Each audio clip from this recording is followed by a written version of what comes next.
다음 주 월요일 날 SK텔레콤과 SK스퀘어가 상장을 하게 됩니다. 그래서 선물이라고 말씀하셨는데 기회가 있을 수 있다는 거예요. 그죠? 그 기회를 잘 노리면 짭짤한 선물이 될 수 있을 것 같아서 지금부터 공부를 하고 어떻게 해야 될지를 전략을 세우겠다 이거죠. SK텔레콤에 있어서 그 매매 시사점은 딱 두 가지로 말씀드릴 수 있습니다. 네. 첫 번째는 시장이 대단히 좋지가 않을 것으로 예상했기 때문에 제가 기존에 그 말씀을 드렸던 분들, 좀 집중해서 말씀드린 분들이 또 따로 있잖아요. 그 갑배우님들이 있는데 그분들한테 제가 뭐라고 했냐면은 좀 이렇게 불편한 얘기인데 가진 계좌의 그 계좌에서 최저 30%에서 많게는 60%까지 SK텔레콤을 분할 전에 매수를 하십시오. 이렇게 얘기했거든요. 그렇게 안내하는 전문가는 없어요. 없는데 왜 그렇게 했냐면은 인적 분할 전에 주식을 사서 분할 재상장이 되면은 기업 가치가 올라가는 경향이 주로 있습니다. 다 그런 건 아니에요. 근데 주로 가격이 상승하기 때문에 지금 시장이 어려워서 어설프게 매매를 계속 많은 금액을 하면서 한 달 동안 매매를 해도 계좌 수익을 껑충 이렇게 전체적 평가금을 껑충 이렇게 띄어 올릴 만한 그런 베팅을 못했을 거란 말이죠. 근데 만약에 뭐 어떤 분은 50% 투자했습니다라고 얘기를 했는데 그런 분들이 만약에 뭐 다음 주 월요일 날 재상장 될 때 주가가 만약에 10%가 평균적으로 올라가면은 전체 계좌 수익률이 5%가 늘어나는 거잖아요. 예, 그런 어떤 위험을 피해가고자 하는 첫 번째 시사점이 있고요. 그러니까 시장에서 내 돈을 빼고 싶은데 현금 빼고 싶은데 현금을 갖고 있으면은 매매를 또 하고 싶잖아요. 그러니까 차라리 거래 정지된 종목에 돈을 넣어가지고 매매를 안 하겠다는 취지가 사실 들어 있었던 거예요. 예, 그래서 그런 시사점이 하나 있었던 거고, 두 번째는 이 기업이라는 게 분할 전과 분할 후에는 이 자사주 비중이 좀 작고 그렇긴 하지만은 시장에 관심이 모아지고 회사가 쪼개지면서 기업 가치가 올라가는 경향이 있습니다. 그래서 지금 시장에서 이제 얘기하고 있는 부분은 뭐냐 하면은 기업 가치는 올라간다 이렇게 되고요. 지금 화면 좀 보여주세요. 지금 기사를 정리 잘 된 게 있어 가져왔는데 자 보십시오. 자 29일입니다. 다음 주 월요일입니다. 다음 주 월요일 날 분할 재상장이 되고요. 여기 보시면 SK텔레콤이 100%인데 SK텔레콤 존속회사가 60.7%예요. 6이라고 하고요. SK스퀘어가 39.3이에요. 4라고 보겠습니다. 6대 4가 되는 겁니다. 예, 그래서 두 회사가 상장이 되면은 이제 주가가 한 개는 내리고 한 개는 올라가고 이게 왔다 갔다 할 거라고요. 여기에서 이제 합산 수급이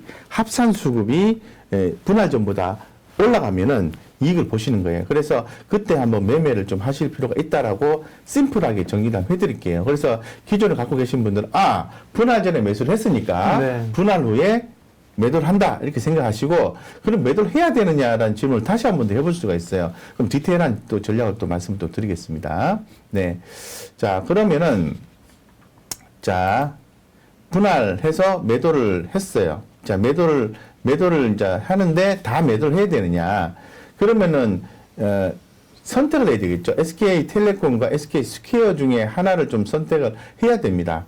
그러면은 제가 볼 때는 SK텔레콤보다는 신설 회사인 SK스퀘어가 훨씬 더 메리트가 있다라고 보는 거죠. 그래서 이 회사가 지금 시총 범위가 한 8조에서 한 12조 정도 사이로 예상을 하고 있는데 SK텔레콤은 전량 다 어떤 분할해서 매도를 해가지고 전량 다 매도를 하고요. SK스퀘어도 이익 실현을 좀 하셔야 돼요. 하시고 마무리를 하고 다시 스퀘어로 집중을 해야 된다는 거죠. 무슨 말인지 알겠죠? 네. 그러니까 이벤트를 참여를 했잖아요. 맞아요. 했으면은 11월 29일 날 재상장되는 시점에 이익을 챙기고자 하는 취지가 있었으면은 거기에 맞게 매매를 하라는 거예요. 공모주 청약해가지고 첫날 상장되면은 다 팔아주고 다시 공략하듯이. 맞아요. 그래서 그렇게 끊어서 이익금 챙기고 다시 공략할 때는 SK스퀘어 쪽으로 가야 된다. 이렇게 좀 말씀을 좀 드리겠습니다. 네, 그래서 이제 그런 부분 생각하시고, 지금 그러면 이게 지금 SK텔레콤과 SK스퀘어 합산 시가총액이 올라가냐, 갈 것으로 보느냐 이 질문을 또 해볼 수가 있는데 현재 지금 시장에서 리포팅이 되고 있는 내용들을 수렴해 보았을 때 올라간다라는 거예요. 그러면서 현실적으로 보면은 그 ADR이라고 있습니다. ADR은 뭐냐면은 미국에서 발행한 이 화면 좀 보여주세요. 미국에서 발행한 주식 예탁 증서를 얘기하는 겁니다. 그래서 ADR이라고 얘기해요. 그죠? ADR이 주당 $30 69센트였는데요. 좀 올랐어요. 한 7% 정도, 거래 정지 전 가격보다 한 7%가 올랐어요. 여기 해외 쪽에서 봤을 때도, ADR 가격이 오른 걸 보면은 SK텔레콤의 가격 상승이 있을 것으로 추정 예상해 볼 수 있는 거죠. 예. 그리고 SK스퀘어 쪽으로 왜 그럼 더 가야 돼? 그거는 아까 제가 처음에 이 2% 우리 코너, 본코너 처음 얘기할 때 말씀드렸잖아요. 그 올해의 마지막 편입 이슈가 있는 종목이 있다. SK스퀘어. 11월 29일 날 재상장되고 11월 30일 날 편입이 되겠죠. 어디에? 코스피 200에. 그럼 수급이 빠져나갑니까? 수급이 들어올 거 아니에요. 그럼 당연히 SK스퀘어 올라가겠죠. 그래서 기존에 사신 분들은 이렇게 대응하시면 되고 신규로 대응하시는 분들은 네. SK텔레콤 잘 모르시는 분들은 SK텔레콤 밑으로 훅 빠진다 해가지고 SK텔레콤을 또 삽니다.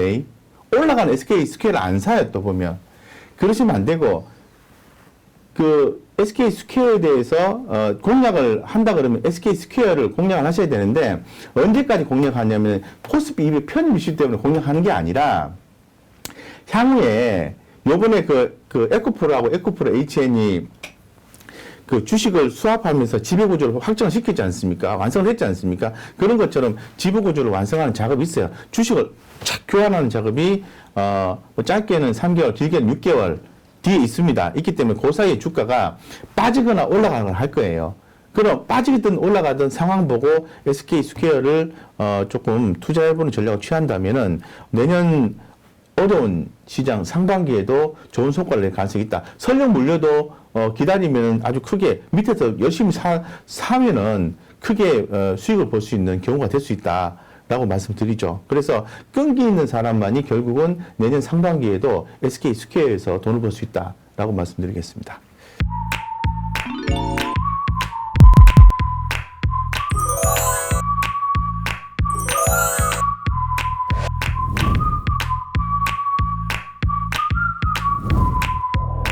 개인 투자자를 위한 진실된 방송 한국증권TV가 구독자 여러분을 새롭게 찾아갑니다. 확 바뀐 한국증권TV의 다양한 콘텐츠를 직접 경험해보세요.